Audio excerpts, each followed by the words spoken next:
अस्सलाम वालेकुम नाज़रीन, मैं हूं सैयद अली और आप देख रहे हैं अर्तुगरुल गाज़ी सीज़न 2 एपिसोड 81 की हाइलाइट्स। अर्तुगरुल भाई, अपने एक्सपाई मुंतखब करो जो कुश्ती में हिस्सा ले। मैं बुआज अलब को मुंतखब करता हूँ। तो अर्तुगरुल कहता है बाहर आओ बमसी।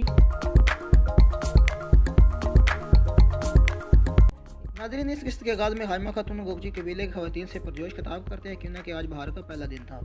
इस दौरान हाइमा खातून कबीले की सलामती और खुशहाली के लिए दुआ मांगती हैं और इसके बाद तमाम खवातीन काम पर लग जाती हैं। दूसरी तरफ तुर्गत हथियार तैयार करने में मसरूफ था। दुआ में बमसी भी इसकी मदद कर रहे होते हैं। कितने में अर्तुगरुल आ जाता है और तुर्गत से गले मिलता है। तुर्गत कहता है भाई, आपका शुक्रिया कि आपने मुझे मेरे बाबा दिल दमीर का काम जारी रखने की इजाज़त दी।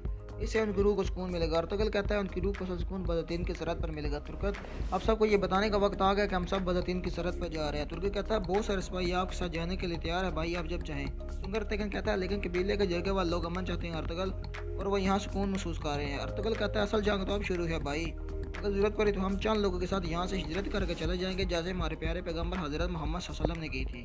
दूसरी तरफ गंदोगदू एक खास कोट पहनने की कोशिश कर रहा था। क्यों न कि उसका दूसरा हाथ बीमारी की वजह से बंधा हुआ था, लेकिन वो कोट नहीं पहन पाता और वह गुस्से से लकड़ी वाली खूंटी को गिरा देता है। दूसरी तरफ हकीम आर्तक ने अर्तुगरुल और सुंगर तेगन को ज़रूरत बात के लिए बुलाया था। हकीम आर्तक कहता है यह बात गंदोगदू के बारे में है कि मैं नहीं जानता कि इनका बाजू कब तक ठीक हो जाएगा, इसलिए वो इस हालत में सिपाहियों के कमांडर के तौर पर अपनी जिम्मेदारियां पूरी नहीं कर सकते। लेकिन अजूम एक बेहतरीन डॉक्टर है, जल्द वो अपना बाजू जाकर उनको दिखा ले। अर्तुगरुल कहता है मैं वालदा से बात करता हूँ और जहाँ तक जिम्मेदारी की बात है हम सिपाहियों को कमांडर के बगैर नहीं छोड़ सकते। जानता हूँ कि खतरा करीब है। इस सीन में सादतीन गुंजागुल और अपने सिपाहियों के साथ जंगल में एक जगह नयान से मिलने जाता है। गुंजागुल नयान को देखकर कहती है ये आदमी था जिससे आप मलवाना चाहते थे। सादतीन कहता है हाँ। फिर गुंजागुल के जेल में वो मंजर आता है जब गुंजागुल नयान को पकड़कर कबीले में ले गया था और कह रहा था कि इसने हमारे बहुत से भाइयों को शहीद किया है। फिर नयान खड़े होते हुए कहता है मुझ से खौफ ज़्यादा मत हो गुंजागुल, मैं जानता हूँ हम दोनों का मकसद एक है। फिर सादतीन कहता है जब तक अर्तुगरुल के खून का आखिरी खतरा नहीं बह जाता तुम अपनी ज़िंदगी इस आदमी के साथ वक्त कर दो। गुंजागुल, तुम्हारी जिम्मेदारी ये है कि तुम दोनों कबीलों की जासूसी करनी है। गुंजागुल कहती है मुझे तब तक सुकून नहीं मिलेगा जब तक मैं दोनों कबीलों को जला ना दूँ।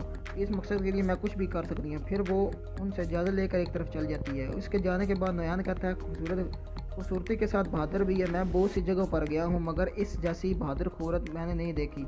सादुद्दीन कहता है ये बहुत होशियार है, इंशाल्लाह ये मसला ख़त्म हो जाने के बाद मैं इसे महल ले जाऊँगा और अपनी खिदमत के लिए रखूँगा।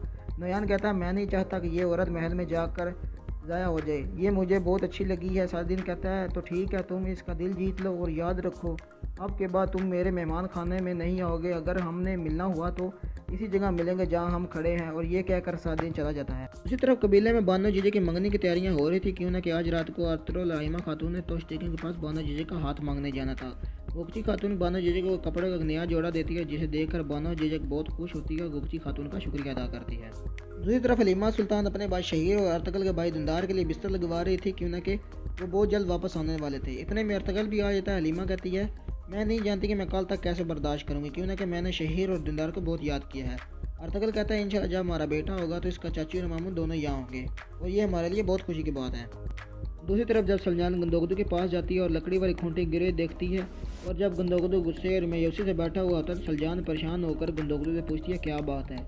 गंदोगदू कहता है मैं अपना लिबास खुद नहीं पहन सका। सलजान कहती है मैं आपकी मदद कर देती हूँ, आज बहार का पहला दिन और सब आपका इंतज़ार कर रहे हैं। गंदोगदू कहता है नहीं सलजान, मुझे मदद की ज़रूरत नहीं, मैं इस हाल में लोगों के सामने नहीं जा सकता। बाहर हर तरफ बहार के दिन की खुशियाँ मनाई जा रही थी। हर तरफ खाने खाने पक रहे थे और सब लोगों में बांटे जा रहे थे।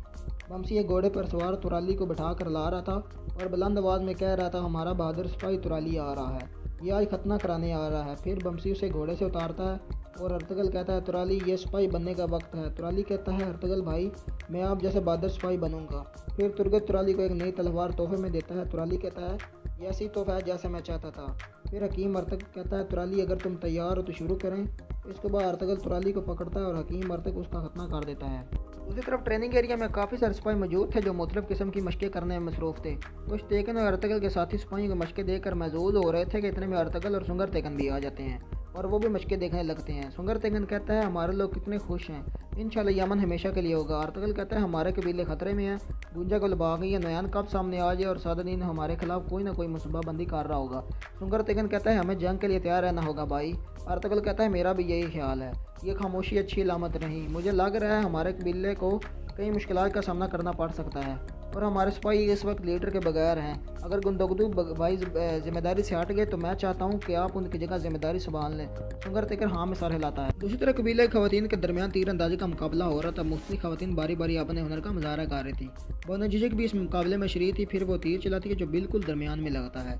इस तरह बानो जिजक ये मुकाबला जीत जाती हैं। सब औरतें बानो जिजक को मुबारकबाद देती हैं और इसके बाद हाइमा खातून उसके बाद जाकर मुबारकबाद देती हैं और एक तोहफा भी देती हैं। दूसरी तरफ सिपाही की मशकें चल रही थी और सब लोग देख कर लुत्फानंदोज हो रहे थे।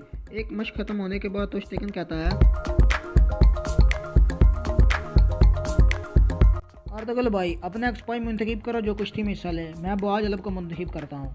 तो अर्तगल कहता है, बाहर आओ बमसी। इसके बाद बुआज और बमसी में मुकाबला शुरू हो जाता है। दोनों तरफ के लोग अपने अपने सिपाही का नाम पुकारते हैं। कुश्ती करते बमसी बुआज का बाजू पकड़ लेता है और कहता है, हार मान जाओ भाई। बुआज मना कर देता है, लेकिन उसके बाद बमसी थोड़ा और बाजू मरोड़ता है तो बुआज कहता है, मैं हार मानता हूँ। इस तरह बमसी कुश्ती जीत जाता है।